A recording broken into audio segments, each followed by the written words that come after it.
185 days. 185 days, we are in this place called school. In this place, we learn new things. We meet new people. We find out about our interests and hobbies. We get homework. Homework beyond our comprehension. Homework beyond what our minds thought we learned in class. The homework, we don't even know what it's about. We get to school. Did you do it? No. Did you do it? No, I had work. Yeah, I was busy too. Oh no, what will the teacher say?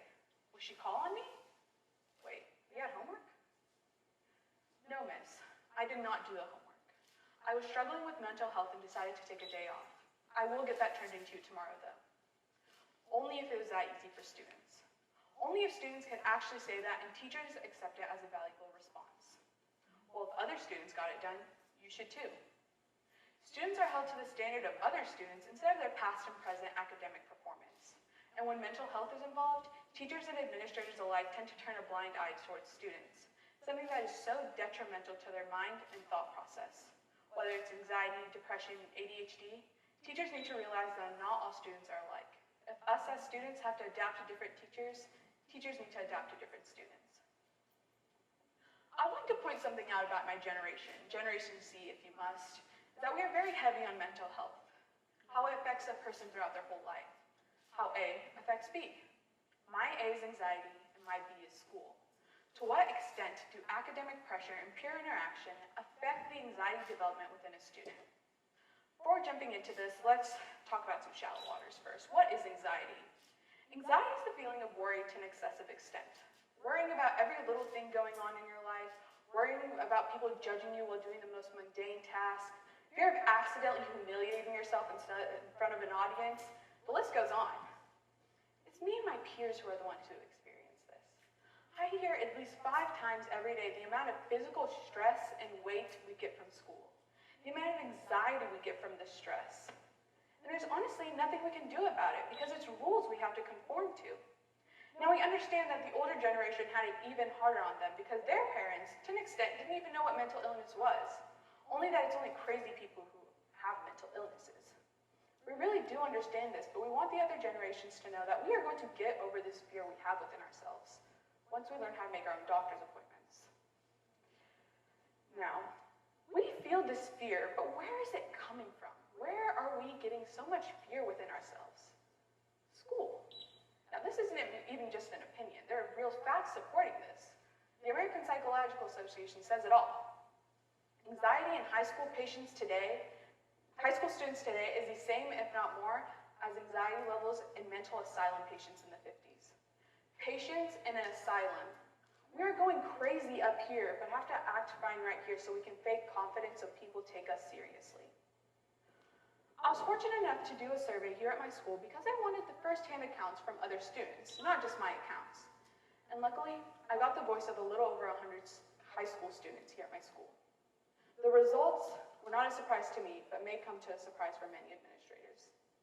When asked students if they feel that school has triggered their anxiety, or worsened their anxiety anyway, 45% of students answered yes. No. 55%? 65%? No. 75% of students answered yes. 75% of students feel that school has in some way triggered or worsened their anxiety. I wanted students to explain this further, maybe what situations cause them the most anxiety. Presentations in front of a class. Teachers not communicating with them enough. Teachers not reassuring their students that everything's going to be okay. Teachers deciding that their feelings are going to be based on what grades they have in that class. The list goes on. This isn't just an issue in the United States, but in other countries as well. Harvard researchers conducted a study on high schoolers in Kenya, specifically 658 high schoolers. And they wanted to test the depression and anxiety levels within these students, based on the factors of social issues, demographics, and school, but I mainly focused on the school aspect of it. Their results were parallel to my results. 1 in 3 students had minor anxiety, and 1 in 4 students had moderate anxiety. And females experienced more anxiety than males did. Now, let's put yourselves in this situation. Parents, teens, students. You've had a mentally exhausting day and night, and the next day is just not going any better. You feel like everything is just crashing down on you. Your head starts to race with unwanted thoughts. Your pulse starts to race. You feel like everything is just coming down on you. You're having a panic attack at school. You're trying to tell yourself to calm down, that everything is going to be okay and everything is going to be fine. But there's a voice inside of your head that is doubting all those thoughts. Is everything going to be okay? Is everything going to be fine? It's a vicious cycle you have within yourself. You've become your own demon. The reason I'm telling you this is because it's a reality for many students. One student said something that really resonated with me, and it's that it feels like we're fish being judged on our ability to climb trees. Well, that doesn't make sense. Fish can't climb trees, that's impossible. Students can't complete 10 assignments, study for 3 tests, study for the ACT, do athletics, and complete their job all in one night. That's impossible. Then why is it expected from us? Now, we neither want nor expect teachers to be heavily lenient on us either. In fact, we understand teachers as well. Going back to the survey I gave, I asked students what they think that teachers could do in order to help them be more comfortable in a classroom environment. Be lenient with us. Understand that we might not understand all the concepts you are teaching in class.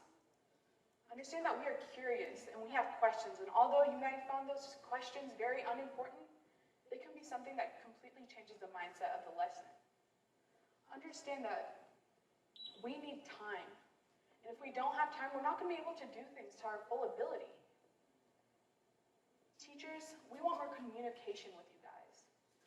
Whenever there's a teacher who's active and trying to make the classroom environment more comfortable for students, we recognize that, and we want to reciprocate that. But if there's no comfort, how are we going to be able to go up to a teacher and talk to them what we want to talk to about without having the fear that we're going to be rejected immediately? But alas, teachers are also part of the school system. It's a system that needs to be fixed, honestly. They tell teachers to be strict and rough on students because it's only going to get harder in college and life after college is not going to be easy. Well, if school systems really cared about life after high school, they tell us how to teach us how to fill out our tax papers, how to manage our time without overwhelming ourselves, teach us how to say no to things we don't want to do, and how to manage our mental health without burning ourselves to the ground. Now, don't get me wrong. We enjoy school. Going back to the survey I gave, I asked students to rate on a scale of 1 to 7 how much they enjoy coming to school. 1 being they hate coming to school, and 7 being they wish they were at school more often. 61% of students voted a 5+, conclusive towards the fact that we like coming to school. We like coming to school to learn about new things, about topics that we enjoy. We love seeing our friends, and we love seeing our teachers. What we don't like coming here for is getting called on when we're clearly uncomfortable and not being able to go to the full potential we know we could go to when we are comfortable with answering something. Just imagine the roles reversed. Teachers in a board meeting getting called on when they clearly are not ready to answer.